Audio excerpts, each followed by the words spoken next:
Планктон деген жаңа өнім 60 капсуладан тұрады. Әрбір капсуласы балықтың қабығынан алынатын желатин.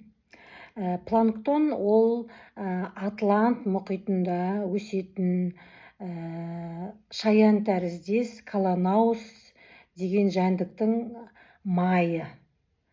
Ол таза табиғи өнім ол май.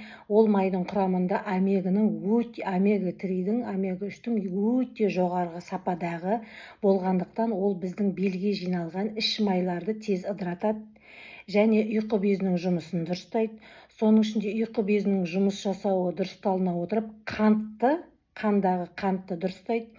Сонымен қатар бұл жүрек қан тамырларының жұмысын жоғарылата отырып, сердечно-сосудистый системаны дұрыстай отырып, біздің көру және ми жұмысының жоғарғы деңгейде жұмыс жасауына көмектесе отырып, бұл май қышқылы және антиоксидант болып есептелінеді.